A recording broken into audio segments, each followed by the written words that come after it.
Nos encontramos reunidos jueves 29 de mayo a las 7 horas en un horario de la Ciudad de México. Encuentro Jurídico Eficaz les da una cordial bienvenida a esta conferencia llamada Derecho Penal Garantista contra Derecho Penal del Enemigo, el caso Nayib Bukele, impartida por el maestro Sebastián Alejandro Ordaz, que justamente es un conferencista, es un abogado bilingüe especializado en derecho penal y tiene un enfoque particular en gobierno corporativo, compliance, y él es licenciado en Derecho por la Universidad Tecnológica de México, es maestro en Política Criminal por la Universidad Nacional Autónoma de México, con una estancia de investigación jurídica en la Universidad de León, España, y actualmente está formándose en una especialidad de Derecho Penal por el Instituto Nacional de Ciencias Penales, entre algunos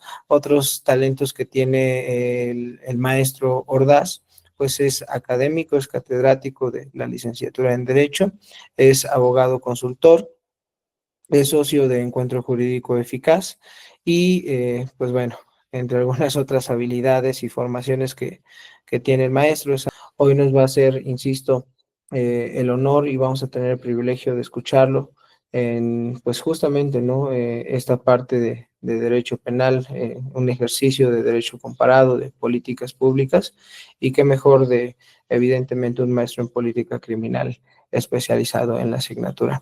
Maestro, no me queda más que decirle que, pues bienvenido, le concedo justamente el control del foro y estaremos atentos de cualquier necesidad que requiera para presentación, para control. Estoy a sus órdenes. Muchas gracias, maestro. Bienvenido. Maestro, muchas gracias por la invitación, por la oportunidad siempre de colaborar en cualquier ámbito, tanto en el académico como en este tipo de jornadas que sin duda son bastante, pues espero que sean bastante interesantes, al menos en las que yo participe. Estoy seguro que en las que participen otros profesionales sin duda será de gran utilidad para todos nosotros. Igual buenas tardes a todos ustedes.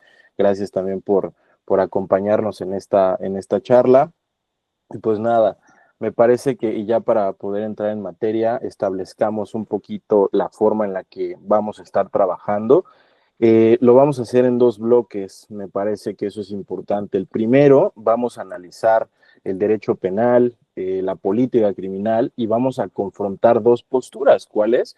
La del derecho penal garantista como la del derecho penal del enemigo. En el segundo bloque vamos a analizar ahora sí algunas prácticas implementadas por el presidente Nayib Bukele para observar si las ciencias penales legitiman su actuación o si por el contrario se está haciendo pues una sistemática e infundada violación a derechos humanos, que lo único que está ocasionando es crear una especie de bola de nieve que por su propio peso va a ser derrumbada. No sé, eso lo vamos a ver en el transcurso de esta conversación. Y también me parece muy importante resaltar que en esta conversación no pretende compartirles mi punto de vista personal o mi opinión, sino más bien es cuestionar o cuestionar la situación que se está viviendo en El Salvador, por lo que estaré, como bien dice el maestro Samaniego, muy interesado en escuchar sus puntos de vista, porque sin duda pues ha dado mucho de qué hablar en los últimos años, ¿no? Al tenor de lo siguiente, al analizar los inicios del derecho penal, digo, sin dedicarnos a repasar históricamente su origen y evolución, sino más bien con el objetivo de establecer que con independencia de las posturas de los científicos de la ciencia jurídico-penal, ya sea que fueran de izquierda o de derecha, y sin distinguir el lugar en el mundo en el que se encontraban, la realidad es que todos ellos eh, postulaban o se enfocaban en soluciones pues penalmente o penales extremadamente duras y radicales, ¿no? Eso nos ha dicho la historia. Y es que iban desde la esterilización hasta la muerte como formas de castigo, ¿no? Y obviamente, pues estas era porque se le estaban atribuyendo características físicas que eran criminalizadas en aquel momento, ¿no? Los cuales podrían algunos de ellos haber sido considerados marginales, asociales, enfermos, incapaces. Foucault después ya escribió sobre ellos y se refirió a ellos como anormales, ¿no? Y es que finalmente está ahí o era hasta ahí donde la ciencia permitía estudiar, ¿no? Recordemos, por ejemplo, a Lombroso, en sus estudios sobre las causas de los delitos, refirió las características físicas específicas y reiteradas a los criminales, ¿no? Y esto fue porque él encontró entre ellos diferentes similitudes, lo cual lo llevó a concluir que derivado de estas similitudes estaba el ser humano predeterminado biológicamente a cometer un delito o a realizar cierto tipo de conductas, ¿no? Sin embargo, ahora sabemos que eso más bien atendía a procesos de criminalización, ¿no? Actualmente ya le llamamos a eso criminalización primaria, que en pocas palabras, pues la podemos entender que se presenta cuando la autoridad que ejerce el poder punitivo va a determinar quiénes van a ser criminalizados, ¿no? Y en ese sentido, no sé si ya les empieza a sonar un poco al caso de El Salvador por criminalizar a aquellos que forman parte de pandillas, ¿no? Ya está creando un perfil, pero bueno, antes de atender eso, vamos a retomar rápidamente a Lombroso. Y es que era evidente que iba a encontrar similitudes entre todos los que estudió, porque la sociedad de ese entonces también castigaba a determinados miembros de la sociedad en particular. Y eso implica no, o impacta no solamente nosotros como juristas, sino también a las personas actualmente. Y es que, a ver, pónganse a pensar, y esto es también para su reflexión, y si no tienen dudas, al final también me gustaría escuchar la respuesta a estas preguntas que vamos a ir planteando. ¿Cómo se imaginan ustedes a un delincuente determinado? Es decir, ¿ustedes creen que nos imaginamos un mismo perfil de un delincuente que cometió el mismo delito? Es decir, si hablamos de un violador, todos nos imaginamos igual al violador. Si ahorita dijéramos, oigan, a ver, cada quien va a escribir en un cuaderno eh, que escriba las características físicas que tiene un narcotraficante. ¿Ustedes creen que nos los vamos a imaginar igual? Es decir, que nuestras respuestas va a decir que tiene botas, que tiene sombrero, que está manejando una camionetota con los vidrios polarizados. Si la respuesta es que sí, o creemos que tiene ciertas particularidades, es porque a lo largo del tiempo también se nos ha presentado una imagen de cómo se ve un delincuente. Cada uno serían similares y es por eso, ¿no? Porque se nos ha presentado al delincuente con ciertas características.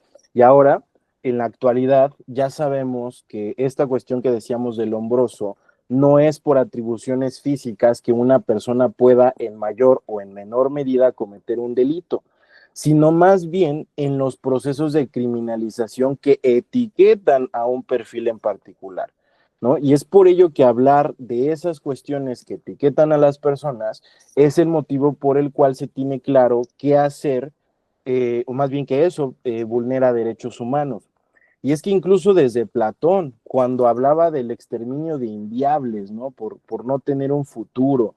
Y si relacionamos esa idea de Platón a la situación actual, podríamos concluir o suponer sin conceder que los factores criminógenos de las niñas, niños y adolescentes, para Platón eso significaría que estos menores que entran en conflicto con la ley no tienen la capacidad para ser una parte funcional de esta sociedad, siendo entonces criminales en potencia y en consecuencia tendrían que ser acreedores a este exterminio, ¿no? Y ahora, ¿qué tiene que ver todo esto? Bueno, pues son algunas de las cuestiones que parten de las teorías que conocemos hoy en día. Ahora, antes de confrontar al derecho penal garantista con el del enemigo, me parece importante que hablemos o establezcamos primero al derecho penal como ciencia. Y es que, digo, no vamos a entrar a su concepto y definición, sino más bien cuál es el objetivo principal que tiene el derecho penal. Y este es el de proteger los bienes jurídicos, ¿no? Y para ello echa mano de su propia evolución y también de diferentes ciencias que la van a complementar. A estas ciencias las conocemos como ciencias penales, siendo una de estas la política criminal. Y la política criminal, a través de políticas públicas, tiene el objetivo de mantener la criminalidad en límites tolerables. Eso me parece importante que lo tengamos siempre en mente, porque esta parte de mantener la criminalidad en límites tolerables lo van a ver en cualquier libro de política criminal, porque es el objetivo principal, insisto, mediante la implementación de políticas públicas. Y ahora surge la pregunta del millón, ¿cómo vamos a lograr eso? O sea, sabemos que que no vamos a poder eliminar por completo la criminalidad, pero sí podemos y debemos mantenerla al mínimo. Y entonces ahora sí, la primera respuesta a esa pregunta de cómo lo vamos a hacer es mediante el derecho penal garantista. Y pues esta corriente, su principal autor es Luigi Ferrajoli, ¿no? Que los abogados lo tenemos siempre presente. Y él sostiene que el derecho penal debe estar supeditado a límites claros. Es decir, bueno, incluso partamos del derecho penal, antes de entrar de lleno a esto hay que establecer algo. El derecho penal es un límite al poder punitivo del Estado, por sí solo. Es decir, va a limitar el poder que tiene el Estado de castigar. En ese tenor, cuando se desprende el derecho penal garantista, nos dice que estos límites que deben de prevalecer es primero el de legalidad, ¿no? Que por su aforismo latino, el nullum crimen, nulla pena sine lege, ¿no? Que significa que no hay delito ni pena si no hay ley, que con independencia del fundamento jurídico en los ordenamientos de los diferentes países, este está consagrado en el artículo 9 de la Convención Americana de Derechos Humanos, que parafraseando dice que nadie puede ser condenado por acciones o por omisiones que al momento de haberlo cometido no constituyeran un delito dentro de un determinado sistema jurídico. Es decir, no podemos castigar a alguien por un delito que aquí no exista. Hablemos rápidamente del caso de México. Aquí no vamos a castigar penalmente a la mujer que muestra partes de su cuerpo. ¿Por qué? Porque no estamos en Arabia Saudita, no estamos en el Medio Oriente, donde dentro de su sistema jurídico eso sí es una pena, o sí es acreedor a una pena. El tener varias esposas, el tener relaciones sexuales antes de casarte, en fin. Por ende, a eso se refiere este principio de legalidad. No podemos nosotros venir a inventarnos conductas o sanciones si no están previamente en la norma.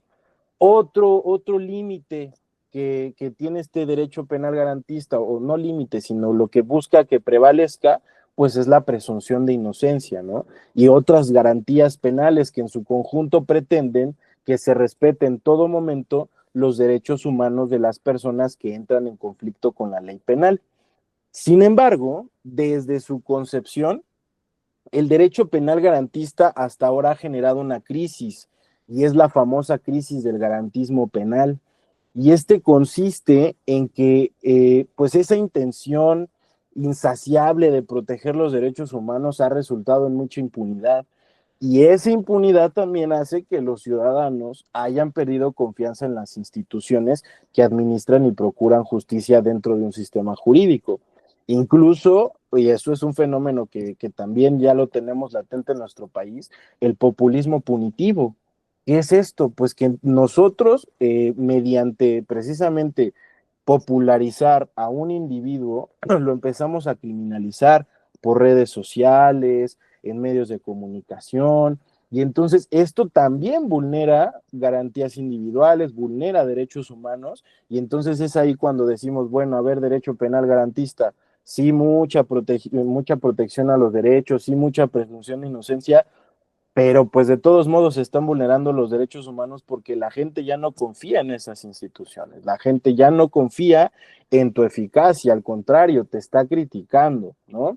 Y entonces ante esta problemática llega Gunther Jacobs, un gran jurista alemán que trabajó muy de la mano con Klaus Roxin también, que uno de los máximos, pues sí, postulantes del derecho penal moderno, mentes brillantes los dos, que han trabajado en conjunto en teorías como por ejemplo la imputación objetiva, pero en otras pues tienen ideas diferentes, como es el caso.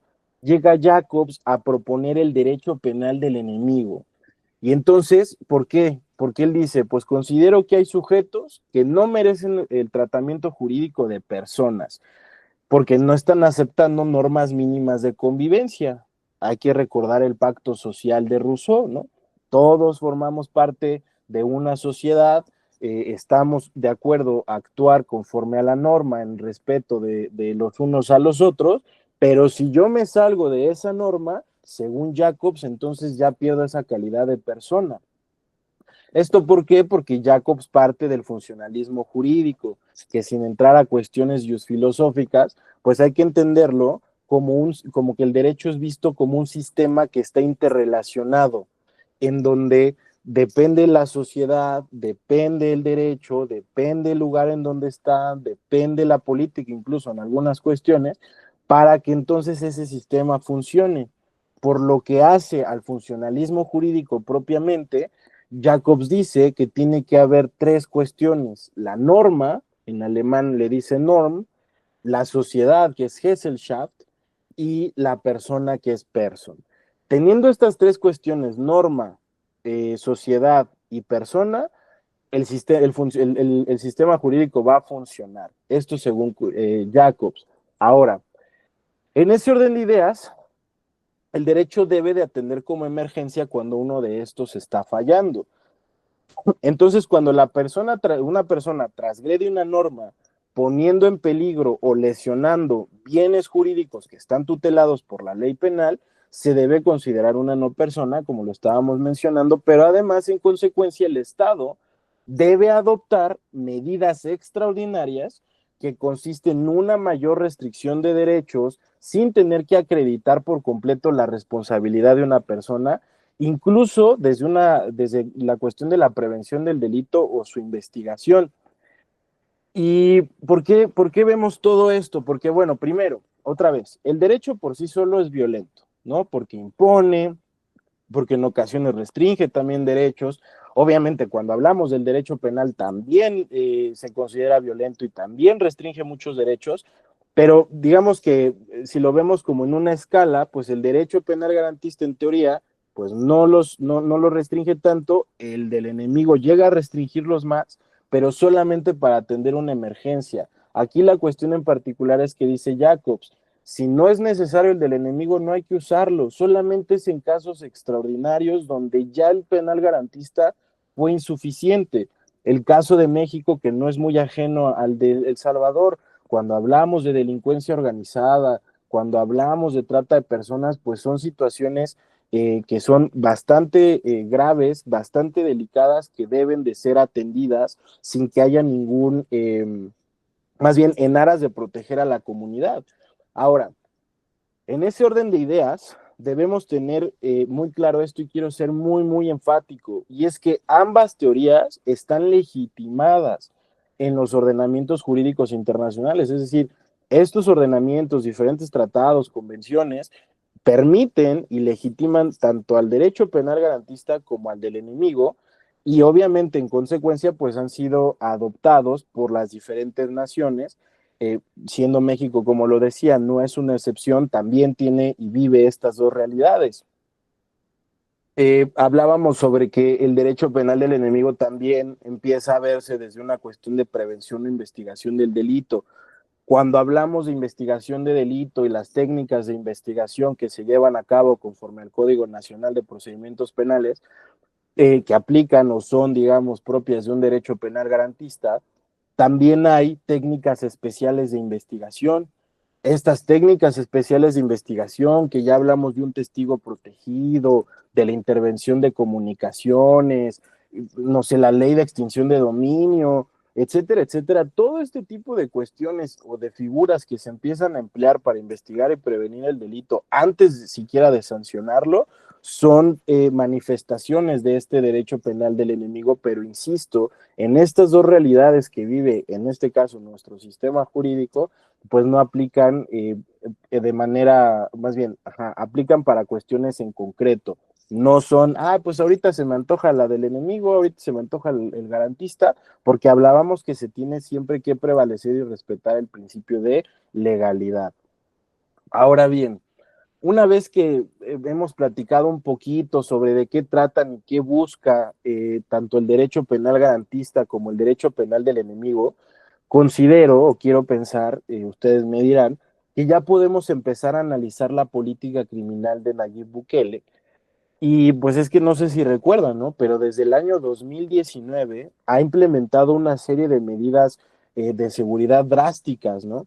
Cuya cúspide de toda esta política criminal se alcanzó en marzo del 2022 con su famoso régimen de excepción. Y con este régimen pues fue declarado después de una ola de a la Mara Salvatrucha como al barrio 18.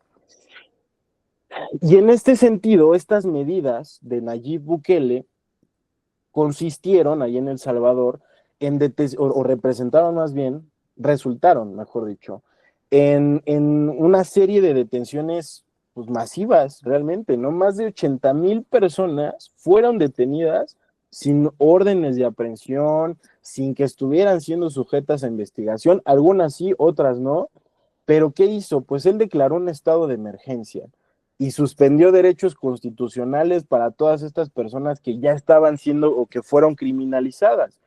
Dentro de todos estos derechos constitucionales, conforme a la Constitución del Salvador, pues fue su derecho a la defensa, su derecho a la comunicación, no se calificó la legalidad de detención, evidentemente, y además empezó a etiquetar un perfil del pandillero con tatuajes para poderlos criminalizar, y eso consiste en establecer, o más bien eso forma parte del perfil criminológico que se establece conforme a la criminología y la criminalística.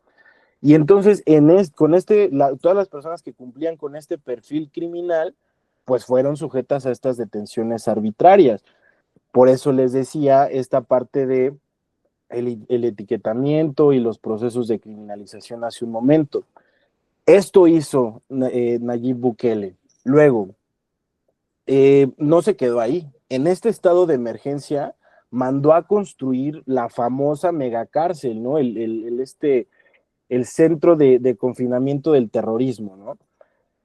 Donde, pues digo, otra vez, ¿no? Estaban detenidas y bueno, ahorita ya están confinadas miles de personas que tienen una suspensión de derechos constitucionales, como decíamos, a la defensa, es decir, muchos están recluidos sin siquiera saber incluso por qué se les detuvo, solamente que pues cumplían con ese perfil, evidentemente no se han llevado a cabo todos los procesos judiciales para sancionarlo, y bueno, obviamente pues los abogados no tienen acceso, ellos no tienen acceso a abogados y los que sí, pues tampoco tienen acceso a ver carpetas de investigación ni nada, mucho menos cuando hablamos de medios de comunicación.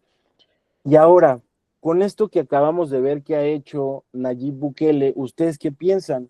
¿Eso que hizo es derecho penal garantista o es derecho penal del enemigo? Y mientras analizamos eso, pues también hay que ver en qué ha resultado esa cuestión. Y aquí quiero hacer una pausa muy rápida. Yo en la maestría estuve realizando una investigación sobre la corrupción, sobre el Estado de Derecho y también a ese tenor, pues confrontando estas teorías penales para justificar un determinado castigo a los delitos por hechos de corrupción. Y en esta línea también tuve la oportunidad de dar una charla parecida a esta hace 2 años. Y hasta hace 2 años, pues lo que yo les platicaba en este momento fue que resultó, pues ha habido una disminución drástica de la tasa de homicidios, o bien, bueno, no solo de homicidios, también en cuestiones de seguridad. Hay una aprobación, evidentemente, pues histórica respecto del mandato y el poder de Nayib Bukele para todos los salvadoreños. Se consolidó, ¿no? Su discurso de mano dura, incluso en ese entonces, les digo, hace como fue 2 años justo, me puse también a revisar, a entrar a foros, no jurídicos, porque como juristas empezamos a tener estos debates, ¿no? Es que el derecho penal del enemigo vulnera derechos humanos, hay juristas que refieren que el derecho penal del enemigo es un derecho penal fascista, por consecuencia es aberrante, que en un sistema interamericano de derechos humanos no podemos decir que alguien es una no persona, sino que pues siempre tienen que prevalecer sus derechos humanos.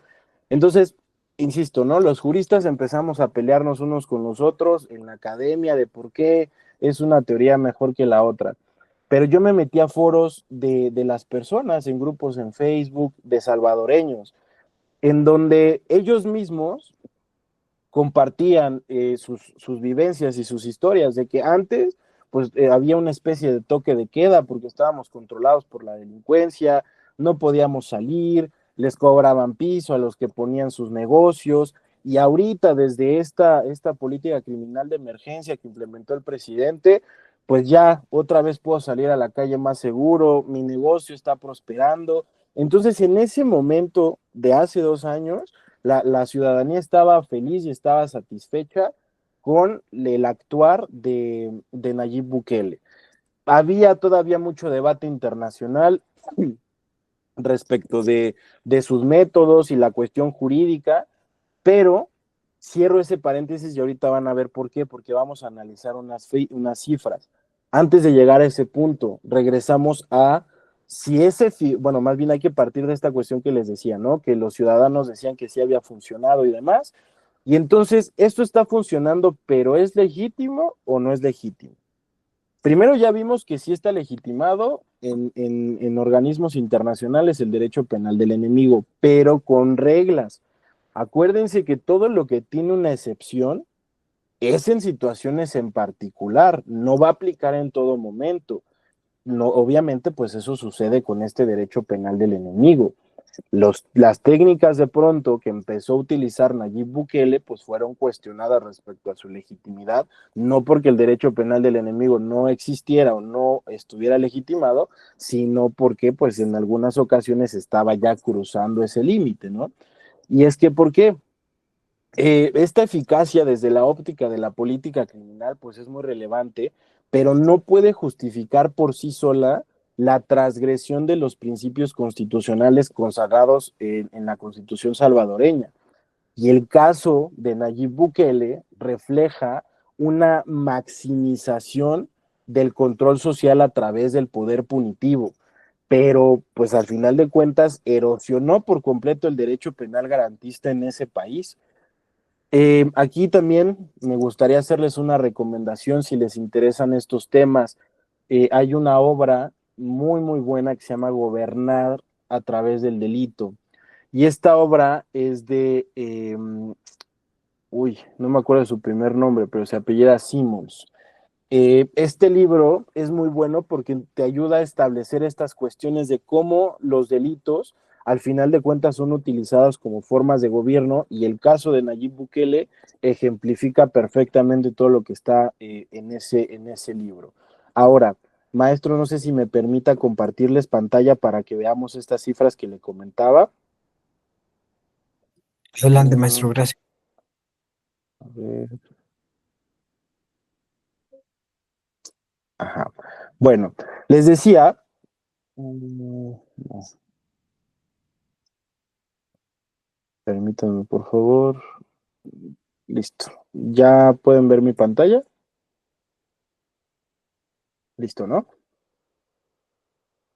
Les Listo, maestro. decía, gracias, esta parte de hace 2 años. ¿Por qué? Porque hace 2 años yo conté o compartí mi postura muy entusiasta, incluso tratando de fomentar pues sí, no el apoyo, pero sí el pensamiento de, bueno, pues tiende a ser pues muy fuerte esa política criminal, pero pues sí ha resultado.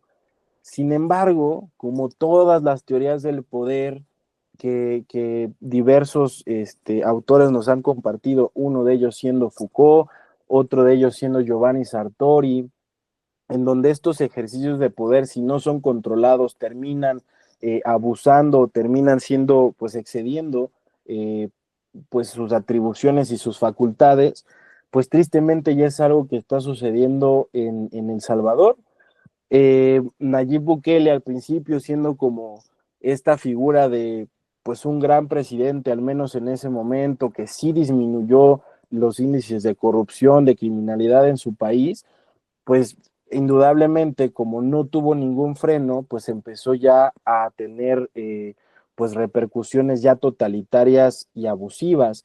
Esta fuente se llama el World Justice Project, y esto lo que hace es medir el índice de Estado de Derecho en los diferentes países y toma en cuenta estos diferentes factores. los límites a los poderes de gobierno, la ausencia de corrupción, el gobierno abierto, los derechos fundamentales, orden y seguridad, seguridad, medios de seguridad, perdón, agencias de seguridad, perdón, la justicia civil. Esta no es la traducción, pero bueno, estos son los factores que se toman en cuenta en cómo se llevan a cabo la seguridad pública, por eso así lo referí, y la justicia penal, y pues hace también un promedio pues más amplio, ¿no? De esta calificación que se obtiene. Primero, pues tristemente podemos ver que México está en el país 118 de Estado de Derecho de los 142 países evaluados, pero bueno, esta charla no tiene que ver con México, sino más bien con El Salvador. Hace 2 años El Salvador había subido mucho en este ranking mundial. A medida que han pasado los años, porque ya ha abusado de ese poder, pues podemos que El Salvador ya está en el puesto 111. Pero no solo eso, ustedes que conocen el derecho, que conocen el derecho penal y los que no, pues al mismo tiempo viven en México, en donde pueden darse cuenta de los niveles de seguridad, si son buenos, si son malos, si son altos, si son bajos, si hay corrupción, si no hay corrupción, podemos entender y darnos cuenta que no es ajeno el caso de México, que no confiamos en nuestras instituciones, pero aún así, bueno, y además criticamos nuestro sistema de justicia penal, pero vamos a ver esta parte. México está en el país 134 y esas cuestiones que nosotros podemos criticarle a nuestro sistema, pues siguen estando mucho mejor que el caso de El Salvador. Y otra vez, ¿por qué les hago esta comparación? Porque incluso pues yo me sorprendí, tenía pues sí, esos 2 años que no revisaba estas cifras por lo que hace comparando a El Salvador con México, y precisamente este abuso del poder, precisamente una restricción ya desmedida a derechos humanos, ya los ha llevado al puesto 140. ¿Esto qué quiere decir? Pues que otra vez por eso surge o por eso es la importancia de comparar tanto el derecho penal garantista y el del enemigo, y creo que este es el claro ejemplo que los dos tienen que existir dentro de un sistema. ¿Por qué? Porque entre ellos dos se van a ir frenando y el propio derecho penal que los engloba también va a frenar el poder punitivo, y en ese sentido pues va a haber mayor seguridad jurídica y mayor protección a derechos. Cuando se deja uno por completo, en este caso que fue el del enemigo, pues ya resultó más bien en abusos del poder, que insisto, pues las cifras son claras, ¿no? Aquí es evidente pues el número 140 del Salvador. Ahora, ¿esta fuente de dónde toma la información? Porque pues igual eso siempre es bueno, ¿no? En la ciencia jurídica y en cualquier ciencia, pues se tiene que saber de dónde sale, bueno, de dónde se toma información las diferentes fuentes. Este, este proyecto de justicia mundial toma sus datos del Banco Mundial, del Foro Económico Mundial, de Transparencia Internacional, es decir, que tiene, seguramente tendrá pues ahí ciertos sesgos políticos, pero no tantos como lo que hacen pues las cifras nacionales, ¿no? Por ejemplo, cuando hablamos de Transparencia Internacional y sus datos los confrontamos con Transparencia Mexicana, pues sí, hay ciertas similitudes, pero también hay diferencias. Lo que asusta es cuando comparamos Transparencia Mexicana con el INEGI o con otras fuentes que pues dicen que estamos bien, ¿no? Y que hemos mejorado supuestamente. Entonces, por eso siempre es criticar y analizar por qué determinada información es certera o no para llegar a una conclusión en particular. En este sentido, pues sería mi participación, no sé, pues bueno, me quedo a sus órdenes más bien. Espero les haya gustado. Muchas gracias. Muchas gracias, maestro. Vamos a abrir el foro de preguntas. El caso de El Salvador, aunque yo no soy como una especialista, pues yo creo que todo el mundo a través de sí, medios sociales, pues o sea, las redes sociales, pues se va uno dando cuenta. Al principio eso me llamó la atención, la determinación, el enfoque de este gobernante. Pero también, como dice, se ha cuestionado los excesos, porque creo que es algo parecido, y no sé si mi pregunta o mi aportación sea la adecuada, pero Creo que ha pasado lo mismo, se está desfasando, igual que en el gobierno mexicano y que en cualquier gobierno, tanto de Estados Unidos, lamentablemente, porque creo que vamos deshumanizándonos todos los ciudadanos. Y voy a poner un caso que a lo mejor no viene al tema, pero vamos a hablar de casos concretos de aquí de México, el de Puebla, de que quemaron la casa de una persona que agredía a otra, que yo no entiendo hasta dónde vamos a llegar, porque tanto estuvo mal lo que hizo esa persona, pero lo que hicieron los habitantes no es correcto, porque yo creo que estamos olvidándonos de las leyes que a lo mejor son injustas. A lo mejor no van a hacer nada, pero no podemos como que agarrar, pues sí, la ley por nuestra propia mano, sino a dónde vamos a llegar, la barbarie. Y es lo mismo que está pasando en el caso de Nayib Bukele, o sea que ya se está desfasando. Y te digo, como en todos lados, como en todo el mundo, o sea, esa es como que algo incomprensible. Yo no sé, ustedes como jóvenes, que son los que están más estudiados, que están más empapados de ese tema, tendríamos que hacer algún cambio desde la educación, porque creo que es una base y eso va a seguir afectando y va a ir pues algo así como una montaña rusa donde después ya no la vamos a poder detener. Esa es mi aportación. Gracias, licenciada Noemí, y muy valiosa de verdad. Maestro, no sé si hay réplica para la licenciada o avanzamos. No, pues nada más rápidamente porque fue muy interesante la participación y el punto de vista que nos comparte Noemí. Precisamente pues lo que platicábamos de la crisis del garantismo penal, pues precisamente ha hecho que nosotros queramos precisamente tomarnos la justicia por nuestra propia cuenta. No sé en dónde nos estén viendo, pero no sé si hayan visto algunas colonias, ¿no? Donde ponen rateros, si te vemos te linchamos, ¿no? Y este tipo de cuestiones en donde, o incluso en el transporte público en la Ciudad de México, en el Estado de México, que entre todos lo empiezan a torturar, porque al final eso es una tortura, y obviamente pues tampoco bueno, ponle que sí lo viste robar, ¿no? Pero incluso hay gente que ve que lo están golpeando y, que es ratero y vas y le pegas y a ti ni te contaba que efectivamente estaba robando, ¿no? Y al final el mismo derecho penal, pues te dice hasta qué punto es robo, no, que si hay tentativa, o sea, para eso existe un proceso, ¿no? Pero pues indudablemente a eso nos ha llevado la delincuencia, la falta de seguridad, y la falta, insisto, de confianza en las instituciones, que es lo que muy bien y muy atinadamente nos comparte Noemí. Entonces, es una participación muy valiosa. Gracias, Noemí. Gracias, No, gracias maestro. a ustedes. Gracias, Noemí. Gracias, maestro. Humberto, adelante. Y después de Humberto vamos a dar oportunidad para otra persona o que nos escriban en el chat también. Y Humberto, adelante. Humberto es un licenciado que nos acompaña desde Acapulco y que también mucho tiempo ha estado ahí en el Servicio de Seguridad Pública. Entonces, adelante, Humberto. Gracias. Gracias, licenciado Samaniego. Licenciado Sebastián, gracias por la ponencia tan agradable que nos está dando en cuanto al tema. Creo que es un tema que a todos nos atañe, nos interesa, porque mucho se habla precisamente de ello, ¿verdad? Y bueno, en los comentarios que usted mencionó, licenciado, usted mencionó por una parte el derecho penal del delincuente, ¿verdad? En este caso, y por el otro lado, la norma que en este caso el señor Bukele se está brincándose, ¿verdad? Podríamos llamarle así. Pero a mí me gustaría poner una tercer pieza en la ecuación.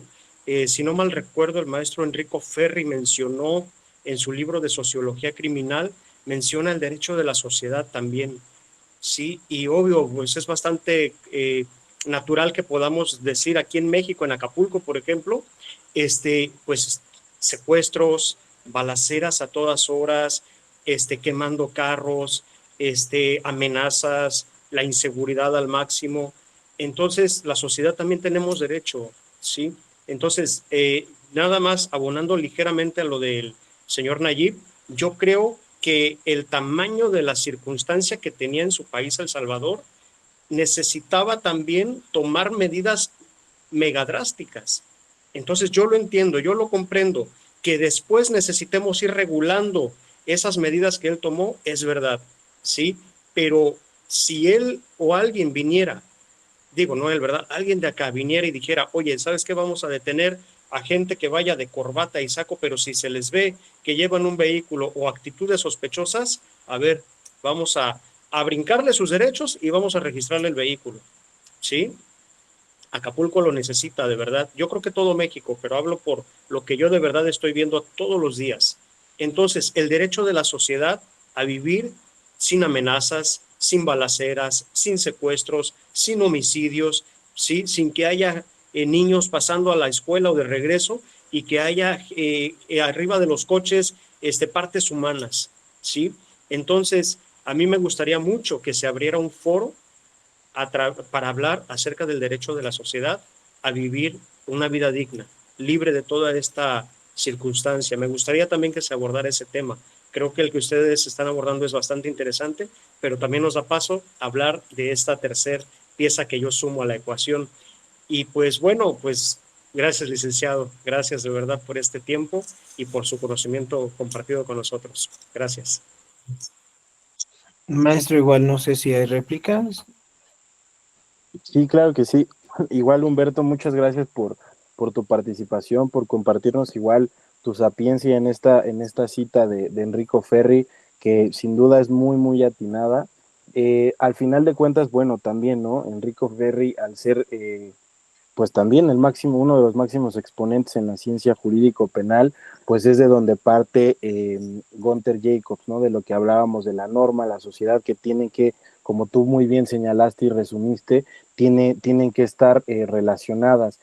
Efectivamente, digo, también algo que yo luego me pongo a platicar con colegas abogados, como es el caso ahorita, Humberto, yo les digo, pues sí nos podemos ahí a debatir derechos y demás, pero hiciste algo muy, muy cierto, Humberto, que también somos ciudadanos y también nos da miedo, nos da miedo que nuestras familias, bueno, nos importa que lleguen nuestras familias con bien y nos da miedo que estén de pronto en ciertas zonas, ¿no?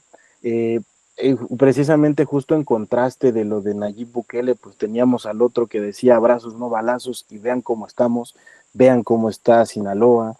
Entonces, sí, yo creo que esta parte que mencionas, Humberto, es muy, muy valiosa. Sí, no se debe dejar de lado el derecho que todos tenemos. Y pues bueno, también hay una cuestión que se llama utilitarismo. Uno de estos grandes exponentes actuales es Michael Sandel.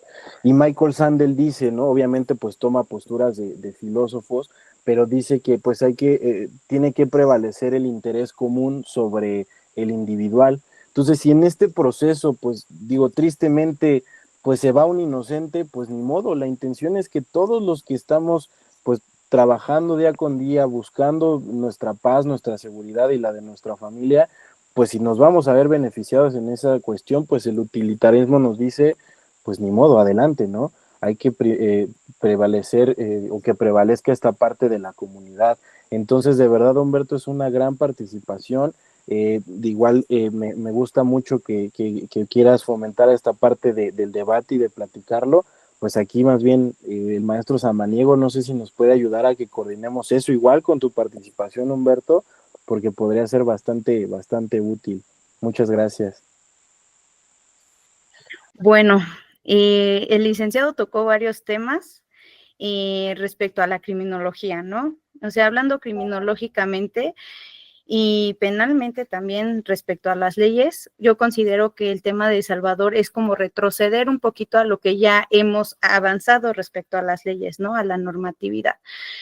Ahorita estuve investigando, la verdad no estaba muy enterada del caso, pero inclusive ya incrementó la tortura, los maltratos, entonces ya aquí ya rebasamos el límite de, ¿no? Entonces, ¿de qué sirvió tantos años, el transcurso de tantos años, si vamos a volver a la época de el ojo por ojo, diente por diente, el obscurantismo, o sea, es un tipo de situación que no puede pasar actualmente en la sociedad. concuerdo en que debe haber límites para que la delincuencia disminuya, claro que sí.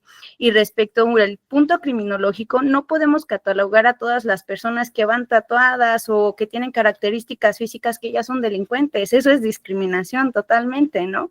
Yo creo que desde el punto de vista perfil criminológico, podemos decir que sí pueden haber características muy similares, pero respecto a acciones, no físicas. Físicas pueden ser cambiantes. O sea, respecto al hombroso que mencionaba, pues eso ya quedó desde hace muchos años atrás, ¿no? Entonces, en la actualidad no podemos retroceder nuevamente hacia los tiempos pasados, ¿no? Yo creo que hay otras maneras o pueden haber otras formas de enfrentar este tipo de criminalidad. Sí disminuyó ya en su país de El Salvador, por lo que estuve leyendo, pero ¿a qué extremos ha llegado, no? A tomar gente inocente que ha sufrido torturas, maltratos y realmente se lo merecen, porque pues igual aquí en México, ¿no? Hay en las cárceles inclusive personas que ni siquiera cometieron un delito, pero con tal de que, bueno, el policía lo agarró y bueno, pues ya está en la cárcel nada más porque sí,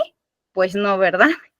Entonces yo creo que es un tema importante de analizar y pues bueno, o sea, yo desde mi punto de vista no lo veo pues bien, la verdad no lo veo bien, pero pues a veces lastimosamente el gobierno no coopera, ¿no? Y no nada más el gobierno, ya ustedes también lo mencionaron, nosotros como sociedad también tenemos que hacer muchos cambios, ¿no? Concientizar desde la educación, desde el entorno social en el que vivimos, ¿no? Con quién nos juntamos, cuáles son las características de la familia en el entorno en que nos desarrollamos, porque desde ahí empieza todo, ¿no? Entonces, pues ese es mi punto de vista de toda esta sesión. La verdad fue un tema súper interesante. A mí me gustan mucho los temas criminológicos y pues de derecho, pues son mis dos carreras y pues esta es mi aportación. Creo que sí, muchas gracias.